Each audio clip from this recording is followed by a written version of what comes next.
Hola, welcome, good Wednesday morning, my subscribers. And if you notice right in front of me here, and I have a lovely new gift uploaded. It's uploading right now, actually. It'll be uploaded before this will, my unboxing video. I received a gift from a good friend of the channel, a friend of mine, a guest on the show, Mr. Salvador, and he sent me a gorgeous Yeti microphone as a gift to, just he's one of those people who is a wonderful human being and will do. This is one of the people that would just go above and beyond, and he has. And Sal, I can't thank you enough for that, man. That was truly awesome, and I really appreciate it. So hopefully it'll improve the sound quality and presentation of the show a little bit. So let's start with this article from CNET. Disney CEO, Star Wars creator George Lucas felt betrayed by sequel approach. Bob Iger's memoir reveals how Lucas really felt about the first in the franchise's sequel trilogy. You see George right there with Bob Iger. George Lucas hasn't exactly hidden his feelings about Star Wars The Force Awakens. In the first in the franchise's sequel trilogy, in 2015, the movie came out. He very carefully said, "I don't think fans are going to love it." That was the same year he'd said Disney's handling of his films, which he'd referred to as kids, made him feel like he'd sold them to white slavers. Oh boy, George. I don't disagree, because Disney is garbage. They're now, not every single one of their products is garbage, but their motivations for what they do fall strictly. I mean, honestly, they're not a nonprofit organization. But you can treat your IPs, your fan base, a lot better than Disney has. Now, 4 years later, Disney CEO Bob Iger is reliving Lucas' disappointment all over again. Lucas didn't hide his disappointment over The Force Awakens. Iger said in his autobiographical memoir, Iger's The Ride of a Lifetime, Lessons Learned from 15 Years as CEO of the Walt Disney Company, which was released on Monday and is probably set to be quite the dumpster fire of a book. Yeah, if you can even use this for anything else other than like starting a fire if you need one. Lucas felt there was nothing new about the sequel trilogy directed by J.J. Abrams. Well, that's because it was a blatant ripoff of A New Hope. So, in each of the films in the original trilogy, it was important to Lucas to present new worlds, new stories, new characters, and new technologies. In this one, he said there weren't enough visual or technical leaps forward, Iger said.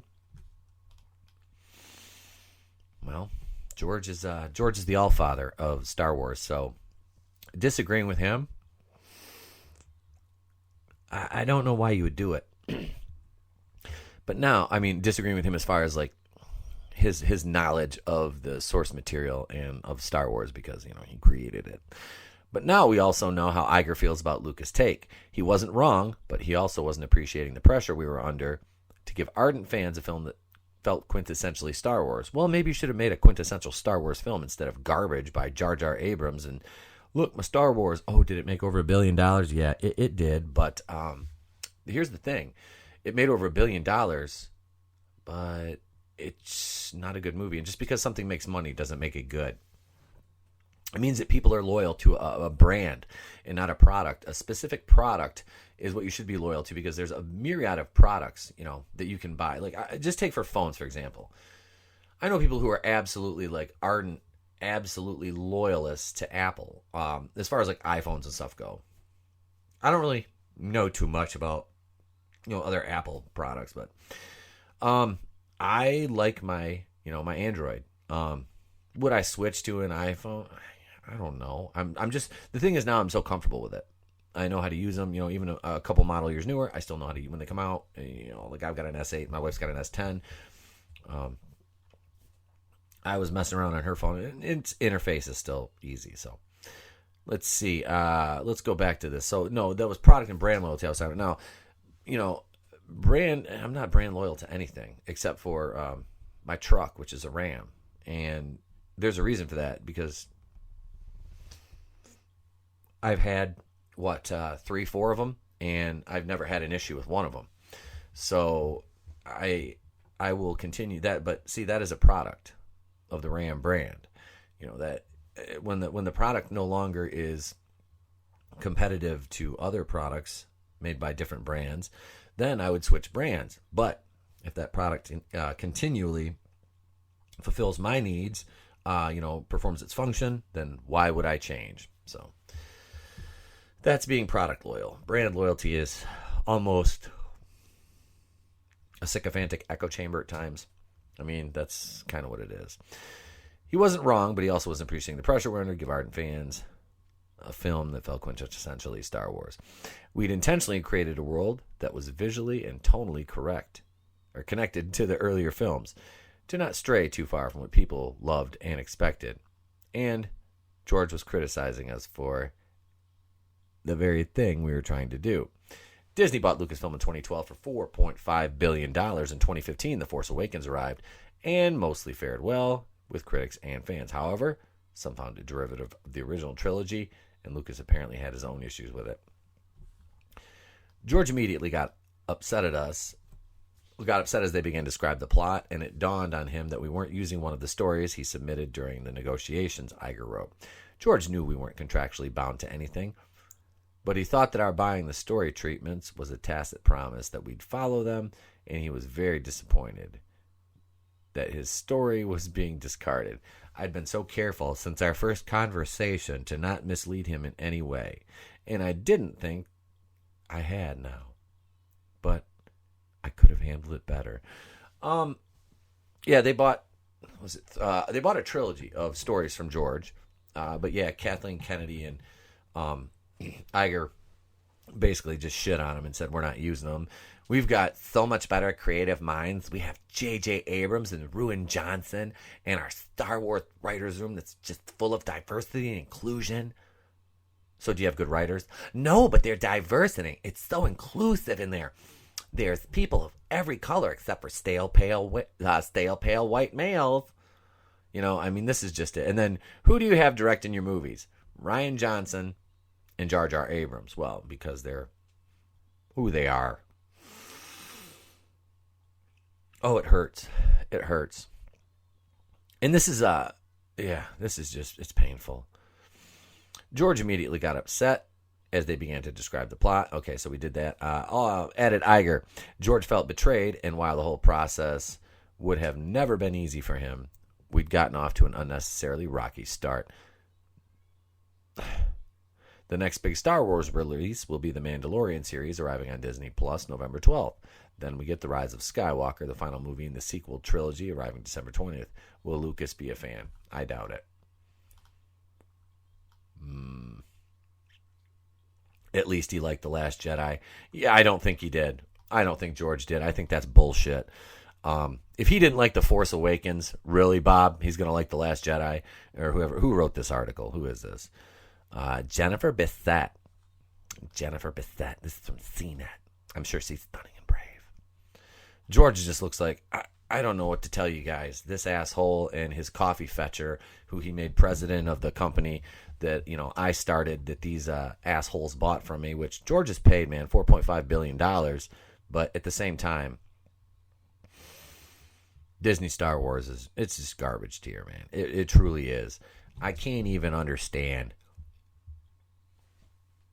how, why they continue to pump out garbage, insult fans, and then still keep Ruin Johnson and his big fat soy-filled round head, lurking around. But then they gave him that gag order to tell him, stop talking about the trilogy that might not happen. So, yeah, that's pretty much it for this video. I side with George Lucas always. The man created Star Wars. I don't care what you say. The prequels were great. The original trilogy is obviously amazing. Empire Strikes Back is my favorite entry in that. The only Disney Star Wars movie I got any enjoyment from was Rogue One, which was a very cool, well-done movie. Kudos to Gareth Edwards and their reshoots they did. Adding Vader in at the end was awesome. Kind of tied into A New Hope. That little gap in between there. The Mandalorian on Disney Plus. I'll be checking that out. I'm not paying for Disney Plus. I refuse to give them my money. I'm not going to see Rise of Skywalker.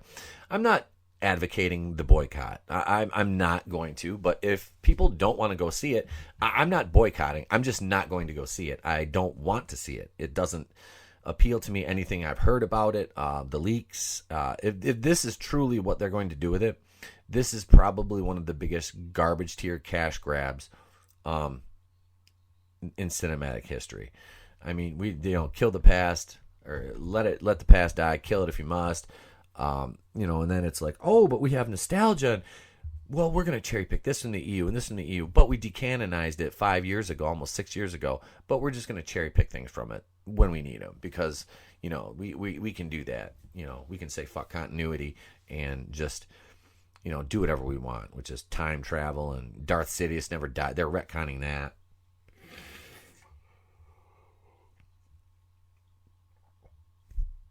Oh, it makes me want to cry.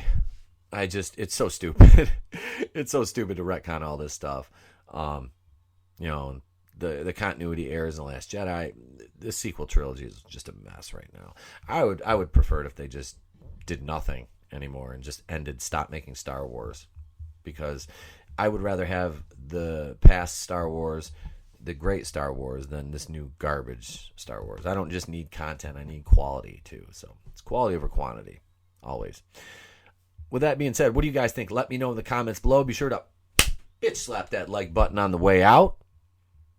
And tonight we've got a huge show. Myself, the amazing MJ, my co-host, Groovinator from Raiders of the Lost Flicks, my brother from another mother, and LinkLX7 will be joining us right here at 8:30 p.m. Eastern for The Place to Be Reviews, episode number 64.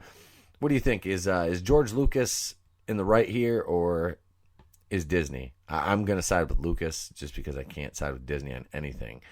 That being said, I'm Itepokuian of The Place to Be Reviews. I've been here with all of yous.